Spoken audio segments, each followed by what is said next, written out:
There's finally a proper way to rip your legally owned Switch games without having to hack or mod your Switch, and it's with this thing, the Mig Switch Dumper. Now I'm going to show you everything that it can do, everything that it can't, and why its existence personally affects you, even if you don't buy one. Listen, even if you want nothing to do with modding, you do need to be aware of this thing, because as soon as these things start to become more popular, buying any sort of used games for your Switch is going to get much more dangerous. This is the Mig Switch Dumper, and it's absolutely going to change the way that we buy Switch games from here on out.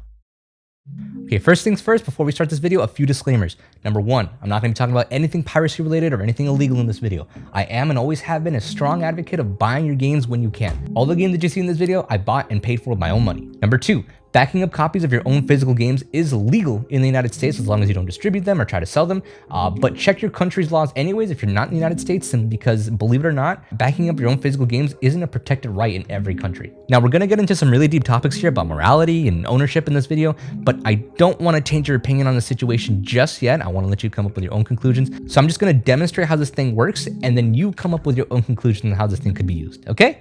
All right, cool. So this is the Mig Switch Dumper. It's the world's very first Nintendo Switch cartridge dumper. It hooks up through USB and lets you dump your physical Switch cards that you own to preserve them, keep them, etc. I mean, as long as you don't distribute them, this is a protected right in the United States. Backing up your own physical games has been a thing for years now, and contrary to what Nintendo would lead you to believe, it's just as protected with your Switch games. And this dumper tool just straight up is like an SD card reader, except it's just a Switch card reader instead. So let's have a look at what you get. It comes in this little paper box that has some nice designs on it, including a Made in Russia sign and a cute little drunk guy for some reason. Aw, this is all I got actually. Not sure because it's a review unit or what, but contrary to what the website says, there is no USB cable that comes with this. So you're on your own for that. And this is the dumper itself. No markings anywhere other than the big Mig Switch Dumper sticker, and it's all made entirely out of cheapo plastic. I actually wanted to see the inside of this thing because inside this box is actually a lot of behind the scenes drama. So I unscrewed the 4 screws on top of the dumper and found something really interesting. So here's where you can get a good look of how this whole thing works. On the top here is the actual Switch cartridge slot, and on the bottom is the USB-C port. You got a good look at the LED light here, which you'll see in a moment. But the most interesting thing to me here is actually the chips themselves. Their names and serial numbers are completely visible for anyone to see. Wait, so why do we care about these chips? Well, when I first got the Mig Switch from the same company, the first thing that I noticed actually was that the chips inside were sanded off entirely, so you couldn't see what the names of the chips were, or the serial numbers, or anything like that. This was straight up because at the time, if no one could figure out what these chips were, or what the name was, it would make it just a little bit harder for people to reverse engineer it, and eventually make their own clones. Now here's the thing. I'm not the first person to review this thing. That actually goes over to Taki Udon. And here's the funny part that I've been able to actually confirm from multiple different sources. The unit that he's reviewing, that's a prototype. There was 3 prototypes in the world, and somehow one of them managed to land on Taki's desk. And since the prototype was never actually designed to be seen by anyone or be used by anyone, sure enough, when he opened it up, there they were, the chips clear as day for everyone to see. We later found out that these chips were also being used in the Mig Switch. So the secret's out. Sure enough, clones are also coming out now. And now that everybody knows what these chips are, manufacturing the devices are actually supposed to go a lot faster now since they're not stopping every single board and individually sanding off each serial number. They won't be doing that anymore. But yeah, some really interesting background drama there. The Mig Switch team was not happy about this. Now here's how this thing works. The whole idea here is that this dumper is designed to be used with the Mig Switch and your own games. Which, in case you haven't heard of the Mig Switch, remember those R4 cards that you used to buy for your Nintendo DS as a kid? Yeah, the Mig Switch is basically that, but for the Switch. I have an awesome video on how that thing works. Please go check it out once you're done here. It's a really good video that explains this entire workflow. This is like a brother piece to that video. But just to recap, the Mig Switch is a Switch cart that has an SD card slot where you can load up your own legally backed up rips of your Switch games. But there's a problem, and Nintendo knows this, is currently the only way you can get a full dump of your own games is through a hacked Switch. Until now. So now there's a legal, ethical way to do this without having to hack your Switch. And again, this is for your games only, no one else. You plug in your dumper using the USB-C cable, plug it into a computer, insert your physical cartridge, and there you go. Inside this folder is a complete dump of your personally owned physical Switch cartridge. Here we can see all the files required to have a full dump of your game. The certificate right here is unique to your copy of the game. This is what's sent to Nintendo servers that show that this is a valid, real copy. And as long as this file isn't being used anywhere else while you're using them, theoretically, you shouldn't be at a risk of being banned. Seriously, it's in your best interest to not share these files with anyone else. This rip is for you and you alone. So now you can take this folder, drag it over to your PC or a storage drive or anything else, and it'll be safe. Congrats! Your own perfectly legal dumps of your legally owned games. But what most people will likely want to do is transfer it onto their Mig Switch and play their games off of there, so that way their real copy is safe at home. Oh, jeez. So you can take that dump that we just created, put it onto an SD card, toss it in the Mig Switch,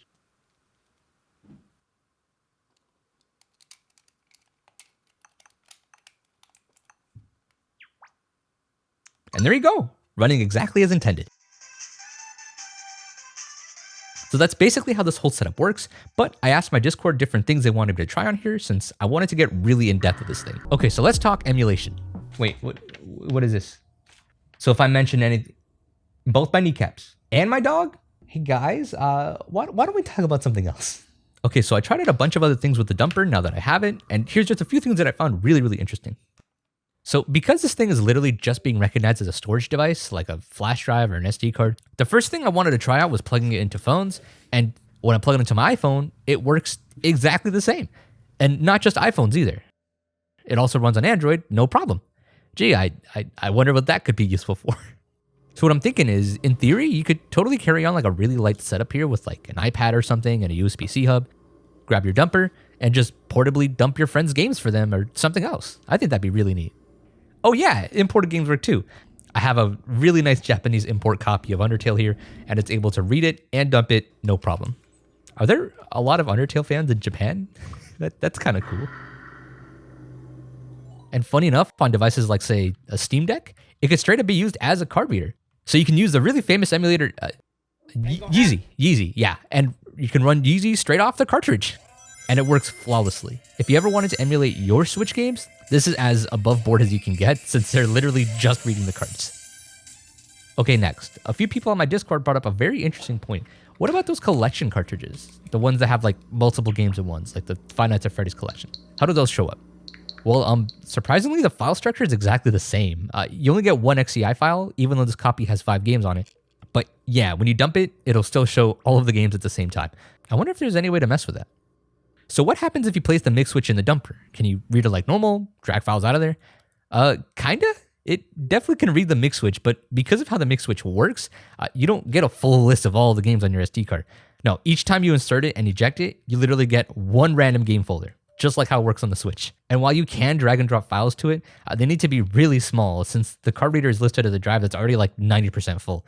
I don't know, I wouldn't use this to rip files, just use an SD card reader. Okay, can we mess with stock cards? Like, can we wipe a stock cartridge or something? Maybe move in a different game? Okay, so hilariously, the dumper will let you delete everything off the card. But once you eject it and plug it back in, everything is still there. And you can't actually write anything to it either, since it shows up as an already full media drive, so you can't really mess with it.